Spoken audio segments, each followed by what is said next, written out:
અંકલેશ્વર જીઆઈડીસીમાં ચોમાસાની ઋતુ શરૂ થતાં જ બેફામ બનેલા ઉદ્યોગો દ્વારા વરસાદી પાણીની આડમાં પ્રદૂષિત કેમિકલયુક્ત પાણી નિકાલ કરવાનો કાળા કારોબાર ફરી સામે આવ્યો છે.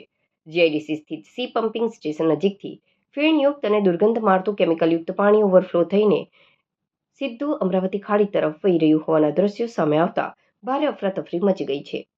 અંકલેશ્વર, પાનોલી સહિત જીઆઈડીસી વિસ્તારમાં દરેક ચોમાસામાં ગુજરાત પ્રદૂષણ નિયંત્રણ બોર્ડ દ્વારા મોન્સૂન એક્શન પ્લાનનો દાવો કરવામાં આવે છે. આટલું જ નહીં, ગેમી, એનસીટી અને જીપીસીબી દ્વારા 24x7 round the clock monitoring કરવામાં આવતું હોવાના બણગા ફૂંકવામાં આવે છે. આમ છતાં કેમિકલયુક્ત ઝેરી પાણી ખુલ્લેઆમ ખાડી સુધી પહોંચી રહ્યું હોવાથી તંત્રના મોનિટરિંગ અને એક્શન પ્લાન સામે ગંભીર સવાલો ઊભા થયા છે. તંત્ર જો રાઉન્ડ ધ ક્લોક મોનિટરિંગ હોવા છતાં કેમિકલયુક્ત પાણી ખાડીઓ સુધી પહોંચી જતું હોય તો આ મોનિટરિંગનો અર્થ શું?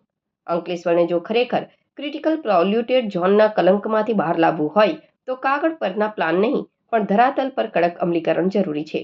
તંત્ર દ્વારા નવો અને વધુ કડક મોન્સૂન એક્શન પ્લાન બનાવીને જવાબદાર એકમો સામે દાખલારૂપ કાર્યવાહી કરવામાં આવે તેવી માંગ પર્યાવરણ પ્રેમીઓ દ્વારા કરાઈ રહી છે.